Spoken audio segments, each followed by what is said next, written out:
للہ رب العالمین والصلاة والسلام علی سید الانبیاء والمرسلین اما بعد فاعوذ باللہ من الشیطان الرجیم بسم اللہ الرحمن الرحیم۔ الحمدللہ آج 13ویں سپارے کے نصف سے 14ویں سپارے کے ثلث تک کی تلاوت ہوئی ہے۔ آپ نے تراویح کے اندر یہ حصہ قرآن مردوں نے خاص طور پہ سنا ہے، اور مجھ سے پہلے بھی آپ نے سورہ رعد کی کچھ آیات کی تفسیر سماعت فرمائی ہے۔ انشاءاللہ سورہ ابراہیم جو اس سے اگلی صورت ہے اس کی کچھ آیات آپ کی خدمت میں ذکر کروں گا، اور ایک آیت سورہ حجر جو اس کے بعد ہے اس کی بھی انشاءاللہ ایک آیت لیں گے۔ اللہ تعالیٰ سورہ ابراہیم کی آیت نمبر 22 میں ارشاد فرماتا ہے۔ پہلے اس کا پس منظر دیکھ لیں۔ دنیا میں جو نہ اللہ کی سنتے ہیں نہ رسول کے سنتے ہیں، اگر وارثین نبی یعنی علماء کرام، کیونکہ نبی کریم صلی اللہ علیہ وسلم نے فرمایا کہ العلماء ورثۃ الانبیاء، علماء نبیوں کے وارث ہیں، تو اگر کوئی نبیوں کا وارث ہمیں برائی سے روکنے لگے تو ہم آج کل سنتے نہیں ہیں کسی کی۔ ہماری عقل بہت بڑی ہوتی ہے، ہمارے اندر ایک چھپا ہوا مخفی تکبر ہوتا ہے جو کسی کی اطاعت کرنے سے ہمیں روکتا ہے، حق قبول کرنے سے روکتا ہے۔ خصوصاً جہاں پیسہ خرچ کرنے کی باری آئے وہاں پر ہم فوراً اللہ تعالیٰ اس کے رسول کے دین سے پیچھے ہٹ جاتے ہیں۔ ہر ایک کی بات نہیں کر رہا ہوں، جو ایسا کرتا ہے اس کے بارے میں عرض کر رہا ہوں، اور ہم نفس و شیطان کے مشوروں کو قبول کر لیتے ہیں۔ تو ایسے میرے مسلمان بھائی اور بہن جو قرآن پاک کے احکامات کو معمولی سمجھ کر چھوڑتے رہے ہیں، اور خصوصاً پھر وہ کفار اور مشرکین، یہ سب جب یہ ہو سکتا ہے کہ میدان محشر میں پہنچے تو یہی معاملہ ان کے ساتھ بھی ہو کہ جس نے شیطان کی اطاعت کی، جب اللہ تعالیٰ ان کے بائیں ہاتھ میں نامہ اعمال دے گا اور جہنم کی طرف جانے کا حکم ہوگا تو شیطان کا سامنا ہو جائے گا، تو وہ شیطان کو لعنت ملامت کریں گے کہ تو نے ہمارا بیڑا غرق کر دیا۔ اس وقت پہ شیطان ان کو ایک جواب دے گا، اس جواب کو ذرا غور سے سماعت فرمائیں۔ وقال الشیطان، اور کہے گا شیطان، لما قضی الامر، یہ کب کہے گا؟ اللہ تعالیٰ فرماتا ہے جب فیصلہ ہو چکا ہوگا سارا، یعنی حساب کتاب ختم ہو جائے گا۔ کیا کہے گا کہ ان اللہ وعدکم وعد الحق، کہ بے شک اللہ تعالیٰ نے تم سے سچا وعدہ کیا تھا،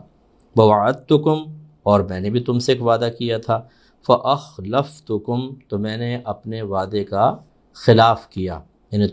تم سے میں نے دھوکہ کیا ایک طرح سے۔ وما کان لی علیکم من سلطان، اور میرا تم پر کوئی زور نہیں تھا، الا، سوائے اس کے، ان دعوتکم، کہ میں نے تمہیں دعوت دی،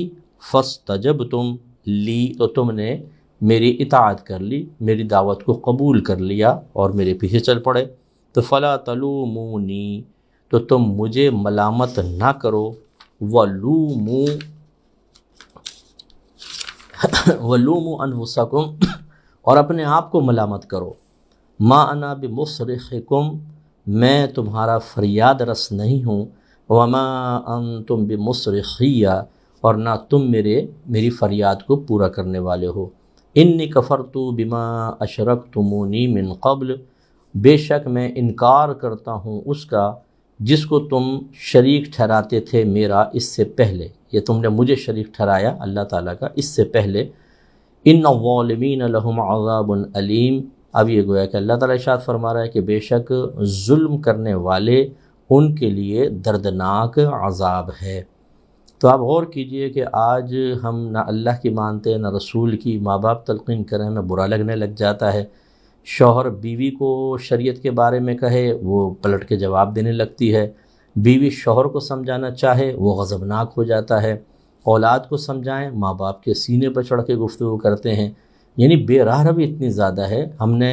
شیطان کو گویا کہ دوست بنا لیا، اللہ تعالیٰ اور اس کے رسول کریم صلی اللہ علیہ وسلم سے ہمارا تعلق اور ان کے دین اور دینداروں سے تعلق کمزور ہو گیا۔ تو یہ یاد رکھیے میدان محشر میں پھر پچھتانا نفع نہیں دے گا۔ آج ہمیں نفس و شیطان سے دشمنی کا مظاہرہ کرنا چاہیے۔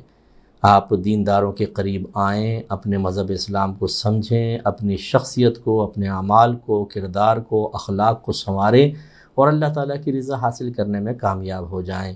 اگر ہم نے شیطان سے دوستی کر لی، شیطان کی اطاعت کی، سارا دن شیطان کی باتیں مانتے رہے، تو پھر یاد رکھیں بروز قیامت اگر خدا نہ کرے اللہ ناراض ہوا اور ہمیں جہنم میں جانے کا حکم دیا گیا، پھر ہو سکتا ہے ہم بھی ایسے شیطان کو لعنتیں کر رہے ہوں اور وہ جواب میں کہے مجھے ملامت نہ کرو، اپنے آپ کو کرو، میں نے کون سے تمہارے ہاتھ باندھ دیے تھے، تمہارے پیر باندھ کے تمہیں مجبور کر دیا تھا، تم مسجد کی طرف جا رہے تھے میں نے تمہیں اٹھا کے پیچھے پھینک دیا تھا؟ ایسا تو نہیں ہے، میں نے تو فقط تمہارے قلب میں خیال ڈالا، اتنا مجھے اللہ نے اختیار دیا تھا اور تم نے اس کو قبول کر لیا۔ تو لہٰذا شرابیں پینے والے، زنا کرنے والے، شرابوں کی دکانیں چلانے والے، پب چلانے والے، جوا کھیلنے والے، حرام مال جان بوجھ کر دیدہ دلیری سے کمانے والے، اپنے فرائض میں کوتاہی کرنے والے، دوسروں کا حق سلب کرنے والے، پیسہ دبا لینے والے، اپنے منصب اور مال کے تکبر میں مبتلا ہو کر غریبوں پر، کمزوروں پر ظلم کرنے والے، یہ سب اچھی طرح غور کریں۔ کل بروز قیامت بہت اللہ تعالیٰ کی ناراضگی کا سامنا ہو سکتا ہے، اور جس کو ہم نے سہارا بنایا ہوا تھا بظاہر وہ سہارا بھی چھوڑ جائے گا، اور اس وقت حسرت بالائے حسرت ہوگی کہ ایک تو شیطان کی اطاعت پر افسوس، صدمہ، دوسرا شیطان کی طرف سے پھر ملامت کہ مجھے ملامت نہ کرو، اپنے آپ کو ملامت کرو، دعوت تم نے قبول کی تھی۔ یعنی ایسا بولے گا، پہلے تو بڑی دوستی کرتا تھا اور دعوتیں دیتا تھا کہ آپ اس کی اجنبیت اور اس کی اس بےغیرتی کے اوپر حیران رہ جائیں گے۔ آپ سے مراد جو خدا نخواستہ ایسا کر رہا ہے، آپ جو ہر سننے والا ایسا نہیں ہے، اللہ تعالیٰ مجھے اور آپ کو اس سے محفوظ فرمائے۔ اور انی کفرت بما اشرکتمونی من قبل، وہ شیطان واضح طور پہ جو مشرکین ہوں گے ان سے کہے گا کہ میں انکار کرتا ہوں اس کا جس کو جو تم نے مجھے شریک ٹھہرایا اس سے پہلے، یعنی میں سے بیزار ہوں، مجھے نہیں پتہ بھائی تم نے کیوں کیا۔ تو پھنس جائیں گے سب کے سب۔ اس لیے ہمیں دنیا میں چاہیے کہ شیطان سے دشمنی کریں اور نیک لوگوں کے قریب آئیں، اللہ تعالیٰ سے دوستی کر رکھیں۔ اس کے بعد 39 آیت ہے، اللہ تبارک و تعالیٰ نے اس میں حضرت ابراہیم علیہ السلام کی دعا کو نقل فرمایا۔ آپ نے عرض کی رب اجعلنی مقیم الصلاة ومن ذریتی ربنا وتقبل دعاء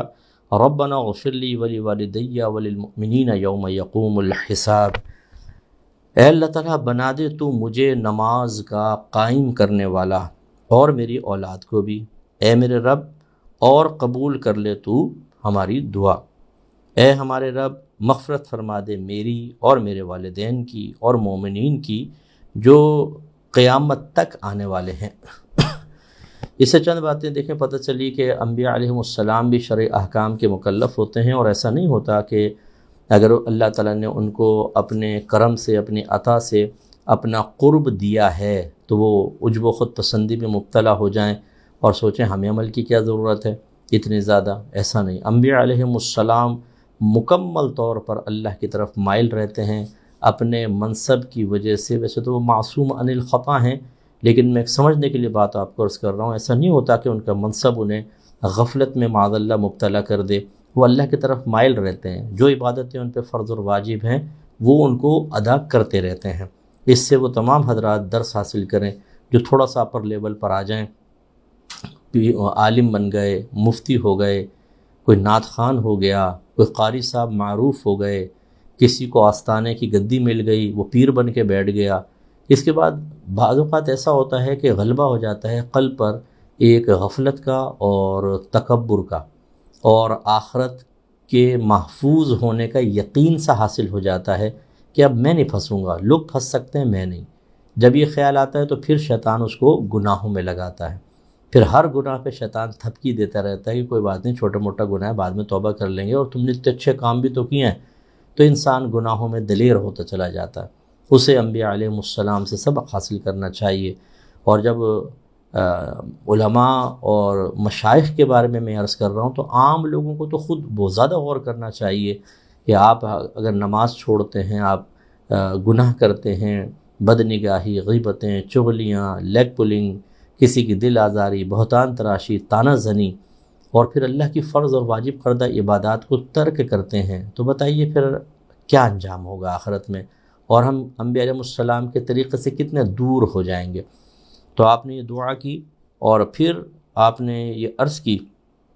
کہ اللہ تعالیٰ میری مغفرت فرما دے، میرے والدین کی اور قیامت تک آنے والے مومنین کی۔ اس میں ایک دعا کا ادب بھی اگر آپ دیکھنا چاہیں تو یا سمجھنا چاہیں تو کہ پہلے اپنے لیے فرمایا میری مغفرت فرما دے، میرے والدین کی اور جو قیامت تک آنے والے ہیں۔ ہمیں اسی طریقے سے دعا کی ترتیب کو رکھنا چاہیے، اگرچہ کوئی فرض واجب نہیں ہے، آپ ترتیب بدل بھی سکتے ہیں، پہلے عام مسلمانوں کے لیے دعا کر لیں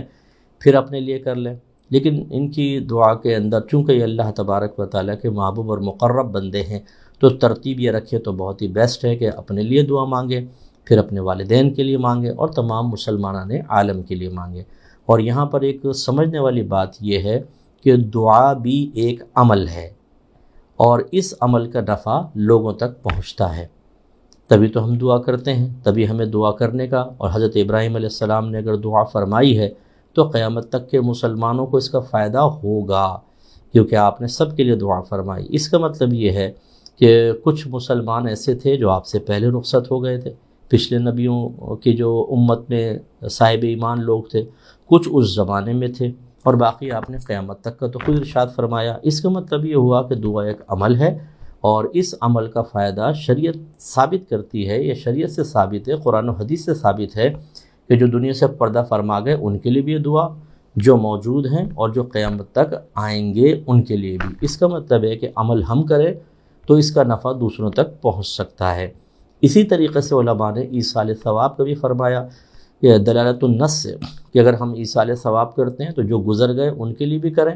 جو موجودہ ہیں ان کے لیے، اور جو قیامت تک آنے والے ہیں ان کے لیے بھی کریں، کیونکہ جس طرح دعا ایک عمل ہے، آپ کی نمازیں، آپ کے روزے بھی ایک عمل ہے، قرآن پاک کی تلاوت بھی ایک عمل ہے۔ جب یہ عمل دوسروں کو نفع پہنچا سکتا ہے اور قیامت تک والوں کو پہنچا سکتا ہے جو ابھی آئے بھی نہیں، تو پھر آپ کا ایصال ثواب بھی ان تک پہنچ سکے گا۔ اور اس پہ دلائل ہیں، کوئی یہی دلیل نہیں ہے، لیکن اس کی روشنی میں ایک نقطہ ہے جو میں نے آپ کی خدمت میں ذکر کیا۔ اس لیے جب بھی آپ ایصال ثواب کرنے لگیں تو یوں کریں کہ اللہ تعالیٰ جو کچھ میں نے عمل کیا یا جو میں نے قرآن وغیرہ پڑھا، سب سے پہلے اس کا ثواب سرکار نامدار صلی اللہ علیہ وسلم کی خدمت باوقار میں ہدیۃً تحفۃً پیش کرتا ہوں، قبول و منظور فرما لے، اور آپ کے وسیلہ جلیلہ سے حضرت آدم علیہ السلام سے لے کر آج تک جتنے مسلمان دنیا سے پردہ فرما چکے، جو موجود ہیں اور جو قیامت تک آئیں گے، ان سب کے نام اعمال میں منتقل فرما دے۔ انشاءاللہ سب کو ثواب پہنچے گا اور آپ کے ثواب میں کوئی کمی نہیں ہوگی۔ اس لیے ان وساوس میں نہ پڑیں کہ جی عمل تو ہم نے کیا، دوسرے کو کیا فائدہ ہو سکتا ہے، تو قرآن ہمیں سمجھا رہا ہے، بس اس کو ذہن میں رکھیے گا، دعا بھی ایک عمل ہے، اور شریعت نے ہی ہمیں یہ تصور دیا ہے کہ اس عمل کا فائدہ دوسروں تک پہنچتا ہے۔ تو بالکل آپ بے فکر ہو کر یہ آپ ایصال ثواب وغیرہ کر سکتے ہیں، اس میں شرعاً کوئی حرج نہیں ہے، اور انشاءاللہ اس کی بڑی برکات آپ کو حاصل ہوں گی۔ اس کی ایک 31ویں آیت بھی لے لیتے ہیں سورہ ابراہیم کی۔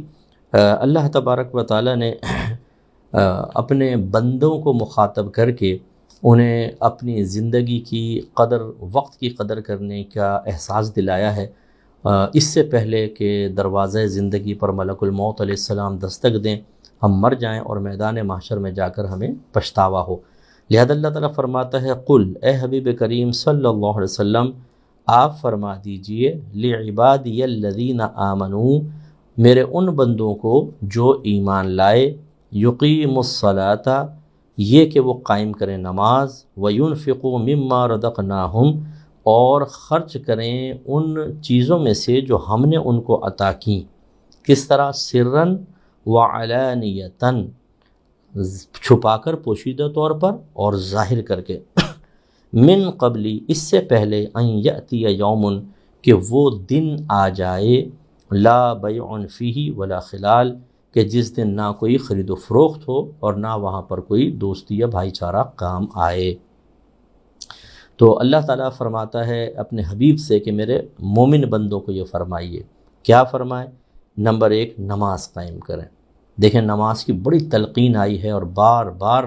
اللہ تبارک و تعالیٰ نے، اور ایک قول کے مطابق 700 مقامات پر نماز کا ذکر فرمایا ہے۔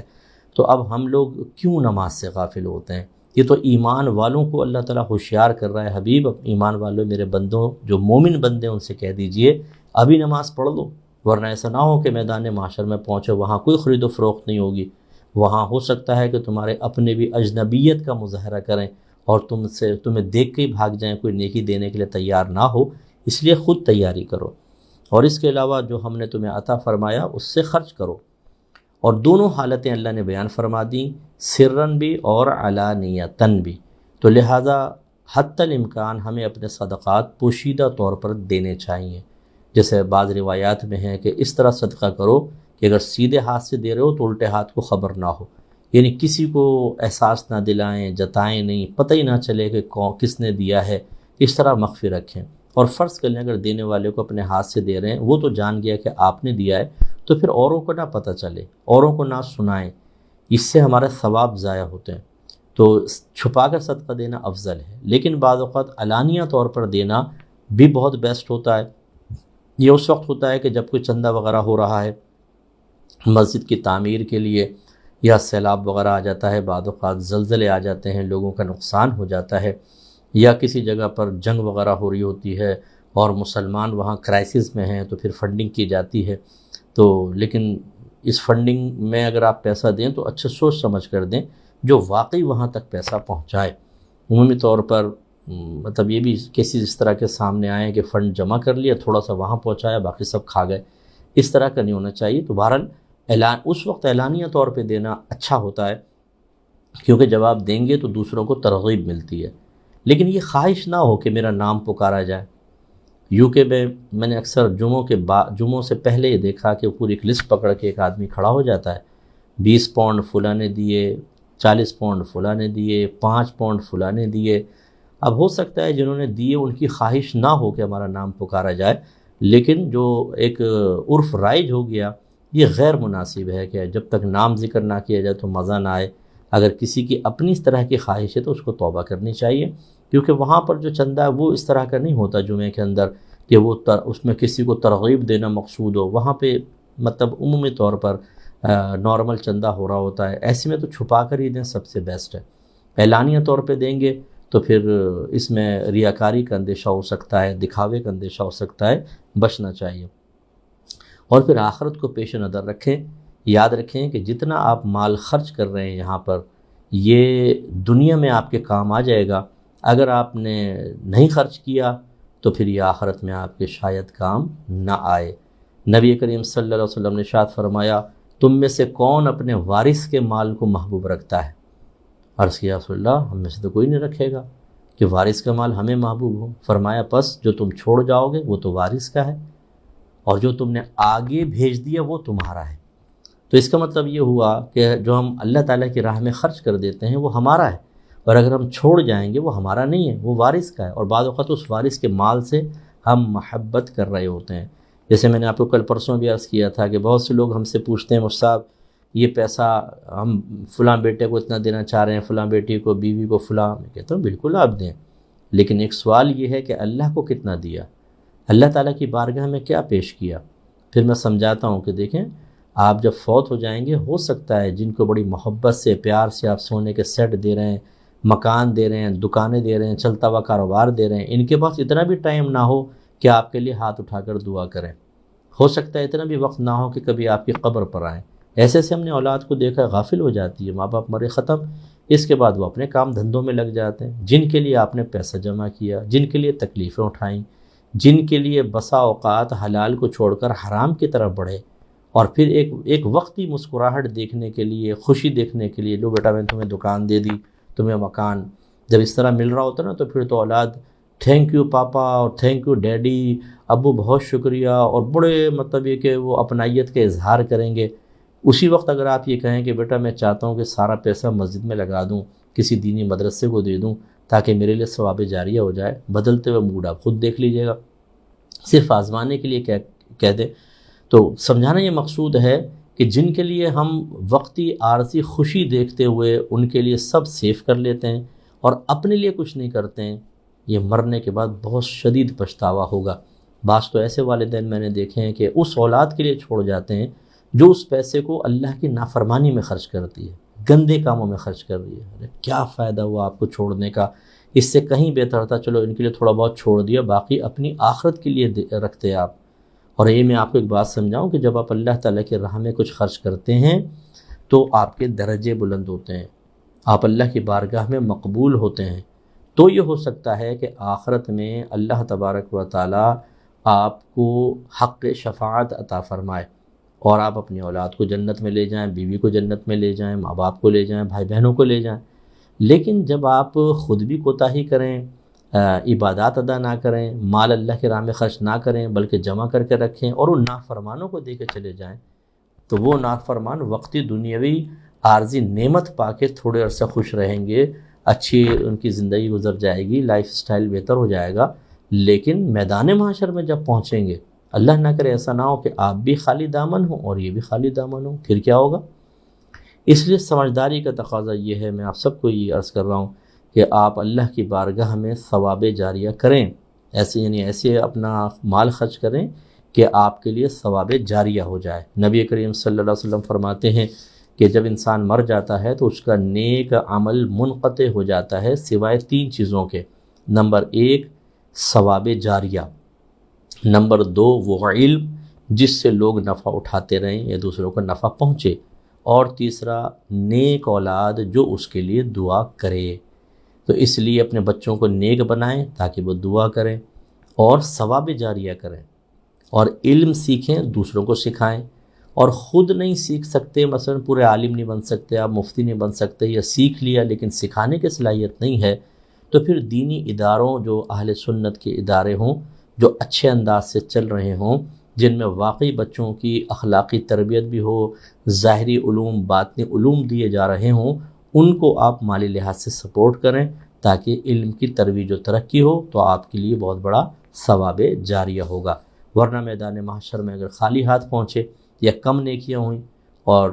اکثر ایسا ہوتا ہے کہ عوام کو یہ پتہ ہی نہیں ہوتا کہ ہم نے کس کس پہ ظلم کیا ہے، تو پھر آخرت میں آپ کی نیکیاں نکال کر دوسروں کو دے دی جائیں گی۔ پہلے نیکیاں تھوڑی تھیں، وہ بھی چلی گئیں، اور آپ نے مال تو ان کے لیے چھوڑا تھا جنہوں نے دنیا میں ہی خرچ کرنا تھا اور تھوڑا سا عیش کرنا تھا، بس پھر وہاں پر پچھتاوا ہوگا۔ یہ اللہ تعالیٰ ہمیں سمجھانا چاہ رہے ہیں، ہمیں اس کو سمجھنا چاہیے۔ سورہ ہجر کی بس آخری ایک آیت ہم لے لیتے ہیں۔ اللہ تعالیٰ فرماتا ہے کہ اِنَّا نَحْنُ نَزَّلْنَا الذِّكْرَ وَإِنَّا لَهُ لَحَافِظُونَ، بے شک ہم نے نازل کیا ذکر کو، یہاں ذکر سے مراد قرآن پاک ہے، اور بے شک ہم ہی اس کی حفاظت کرنے والے ہیں۔ یہ قرآن پاک کا ایک بہت بڑا اعجاز ہے، دنیا کی کوئی بھی کتاب محفوظ نہ رہ سکی، انسانی تصرفات ہو گئے، انسانی دسترس اس تک تھی، خصوصاً جیسے پچھلی آسمانی کتابیں آپ لے لیں، دنیاوی میں تو ہو ہی جاتا ہے، پچھلی آسمانی کتابیں چونکہ وہ ایک مخصوص وقت کے لیے تھیں، قیامت تک کے لیے نہیں تھیں، تو اللہ تعالیٰ نے ان کی حفاظت نہ فرمائی، اور وہ کتابیں اس زمانے میں صرف انبیاء علیہ السلام کو یاد ہوتی تھیں، یاد رکھیں، اور کسی کو نہیں ہوتی تھیں، لہٰذا ان کے حافظ ہی نہیں تھے۔ پھر توریت، زبور، انجیل کے اندر انسانوں نے تصرفات کر کے اتنا ان کو بدل دیا، اتنا اس میں تبدیلیاں پیدا کر دیں کہ آج کے دور میں اگر آپ وہ کتاب اٹھا کے پڑھتے ہیں تو آپ کو یہ پتہ ہی نہیں ہوتا کہ اس میں انسان کا کلام ہے یا اللہ کا کلام ہے۔ اس لیے وہ اب کتابیں قابل اعتبار نہیں رہیں، لیکن چونکہ نبی کریم صلی اللہ علیہ وسلم آخری نبی ہیں اور آپ قیامت تک کے لیے نبی بنا کر بھیجے گئے، اور قرآن پاک بھی چونکہ قیامت تک رہنی تھی اور کسی نبی نے تو آنا نہیں تھا، تو پھر اس کی حفاظت بہت ضروری تھی، کیونکہ اگر اس میں تصرف ہو جائے، اس میں تبدیلی کرنا ممکن ہو تو قیامت تک پھر بگاڑ پیدا ہوگا۔ تو لہٰذا اللہ تعالیٰ نے اس کی حفاظت کا اہتمام اس انداز سے فرمایا کہ اس کا یاد کرنا آسان کر دیا۔ یہ نہ صرف ہمارے نبی کریم صلی اللہ علیہ وسلم کو یاد تھی، بلکہ بہت سارے حافظ صحابہ تھے، اور آج ماشاءاللہ مسلمانوں کے ہر شہر کے اندر، ہر کنٹری کے ہر سٹی کے اندر لاکھوں حافظ ہوتے ہیں، ہزاروں حافظ ہوتے ہیں، سینکڑوں حافظ ہوتے ہیں۔ لہٰذا اگر کوئی قرآن پاک کے اندر اپنا فرض کر لیں، ایک پرنٹنگ پریس نے غلط قرآن چھاپ دیا، ایڈنگ کر دی، جیسے ہی وہ سامنے آئے گا اور حافظ پڑھے گا، بلکہ جو زیادہ کثرت سے قرآن پاک پڑھنے والے غیر حافظ بھی ہوتے ہیں، جیسے اس کو دیکھیں گے فوراً کہیں گے یہ تو اجنبی سی بات لگے گی، دوسرے نسخوں سے ٹیلی کریں گے تو پتہ چل جائے گا تصرف ہے، فوراً اس کو ہٹا دیا جائے گا۔ تو یہ ہمارے مذہب اسلام کی مضبوطی کی اور اس کے حق ہونے کی ایک بہت بڑی دلیل ہے کہ ہمارا یہ قرآن پاک پوری دنیا میں جس طرح نبی کریم صلی اللہ علیہ وسلم پر نازل ہوا اسی طرح آج بھی موجود ہے، اور اس میں کوئی تبدیلی نہیں کر سکتا۔ تبدیلی نہیں کر سکتا جب یہ جملہ کہا جاتا ہے، اس کا مطلب یہ ہے کہ عارضی اور وقتی طور پہ کر تو سکتا ہے لیکن دائمی طور پہ تبدیلی نہیں ہو سکتی ہے۔ وہ غلطی ضرور منکشف ہو جائے گی، ضرور ظاہر ہو جائے گی اور ان تمام نسخوں کو ہٹا دیا جائے گا۔ قرآن اپنی اصلی شکل میں قیامت تک باقی رہے گا۔ مسلمان کے لیے قابل فخر بات ہے، اور دوسرے اگر سمجھنا چاہیں تو سمجھ کے قریب آ سکتے ہیں۔ لہذا اس میں جو بات بیان ہوئی وہ صرف اللہ کی طرف سے ہے، کسی مخلوق کی طرف سے نہیں ہے، کنفرم ہے، کیونکہ اللہ نے اس کی حفاظت خود فرمائی ہے۔ لہذا غیر مسلمین کو اس پوائنٹ پہ آپ سمجھا سکتے ہیں، پہلے یہ بات بیان کریں، پھر یہ ثابت کریں کہ اپنی کتابوں کا کوئی حافظ دکھا دو، کوئی ویسی بک کا حافظ دکھا دو اپنی مدر لینگویج میں لکھی گئی ہو، لیکن ہم دکھا سکتے ہیں کہ یہ کتاب لاکھوں سینوں کے اندر محفوظ ہے، اور اسی لیے کہ یہ اللہ تعالیٰ کی طرف سے نازل کردہ کتاب ہے اور اللہ نے اس کی حفاظت کا وعدہ فرمایا ہے۔ لہذا جب یہ اللہ کی طرف سے جس طرح نازل ہوئی اب بھی ویسے ہی ہے تو ثابت ہو گیا کہ اس میں جو کچھ ہے وہ اللہ کی طرف سے ہے۔ جب ہے تو اب اس کو پڑھ کر دیکھو، اس سے حق پتہ چلے گا کہ اصل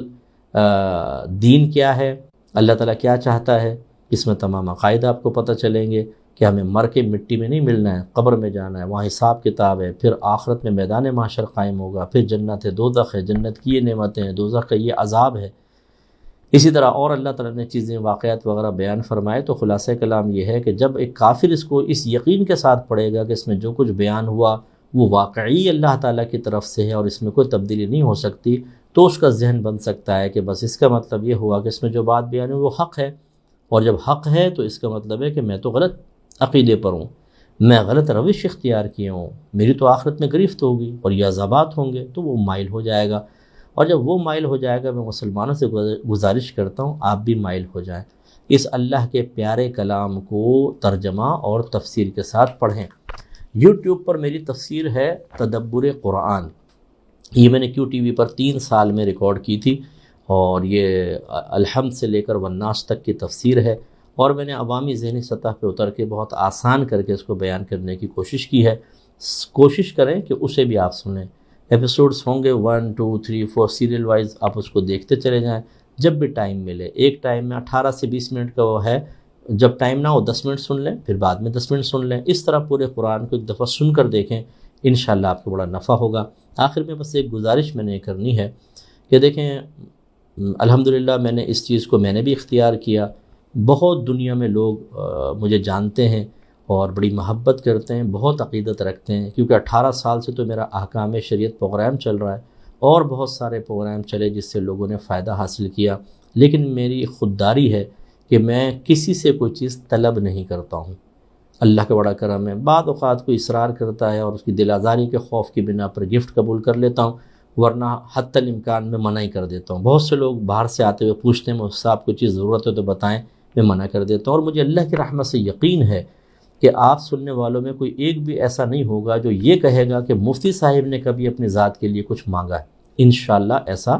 نہیں ہوگا، اور یہی میری خواہش اپنے شاگردوں کے لیے بھی ہے،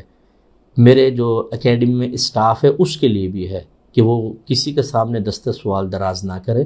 وہ کسی سے کچھ طلب نہ کرے، اس لیے میں منع کرتا ہوں۔ اب آپ کی خدمت میں گزارش یہ ہے کہ کوئی اگر آپ سے کچھ طلب کرتا ہے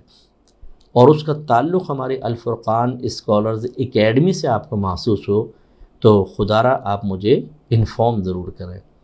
کیونکہ میں اس کو لائک نہیں کرتا ہوں اس چیز کو کہ اب مطالبہ کیا جائے ہمیں یہ دے دو، ہمیں یہ دے دو۔ بہت سارے سینکڑوں لوگ ہمارے ٹیچر سے پڑھ رہے ہیں، میل ٹیچر، فیمیل ٹیچر، لیکن مجھے اللہ کی رحمت سے امید ہے کہ وہ کچھ طلب نہیں کرتے ہوں گے۔ اگر کسی نے کیا تو براہ مہربانی ایک نظام کو اچھا کرنے کے لیے، ایک تربیت کو کامل کرنے کے لیے اگر آپ مجھے انفارم کریں تو میں بڑا آپ کو مشکور ہوں گا۔ اور اگر کوئی ہمارے اکیڈمی سے تعلق رکھنے والا کوئی بھی آپ سے کچھ طلب کرے، آپ بالکل اس کو اس وقت تک نہ دیں جب تک آپ مجھ سے مشورہ نہ کر لیں۔ میں آپ سے گزارش کرتا ہوں کہ اچھے علماء تیار کرنے کے لیے، باطنی لحاظ سے مضبوط علماء تیار کرنے کے لیے، خود اعتماد علماء اور خوددار علماء تیار کرنے کے لیے آپ کو میرے ساتھ تعاون کرنا ہوگا۔ یہ بعض اوقات بہت سے لوگ ایسے ہوتے ہیں عقیدت محبت پہ، نہیں یہ لے لیں تحفے تحائف، اس سے پھر لالچ پیدا ہو جاتا ہے، ایک امید پیدا ہو جاتی ہے، پھر آپ کے ساتھ زیادہ اچھا رویہ رکھیں گے، دوسرے کے ساتھ کم ہوں گے، اخلاص میں کمی ہوگی۔ اس لیے میں گزارش کرتا ہوں کہ آپ علوم سیکھیں. اگر کوئی ٹیچر سے آپ پڑھ رہے ہیں، کوئی فیس طے ہوئی ہے تو وہ فیس دینے میں تو مسئلہ نہیں ہے، لیکن اضافی چیزیں دینا میں منع نہیں کر رہا ہوں. تحفہ دینا اچھا ہوتا ہے، جائز بھی ہے، وہ آپ کے ٹیچر ہوتے ہیں، لیکن حتی الامکان یہ غور کر لیجئے گا کسی کے باطن میں بگاڑ پیدا نہ ہو. اور خصوصاً اگر کوئی آپ سے طلب کرے تو پھر مجھے آپ انفارم ضرور کریں،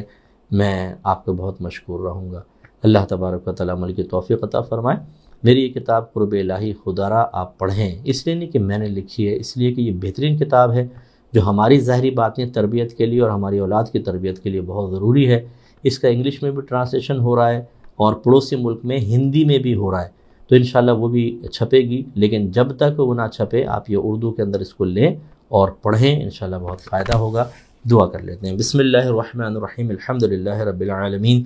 والصلاة والسلام علی سید الانبیاء والمرسلین. یا ارحم الراحمین یا ارحم الراحمین یا ارحم الراحمین. اے مالک مولا، ہم سب کا درس قرآن میں شرکت کرنا اپنی بارگاہ میں قبول و منظور فرما لے.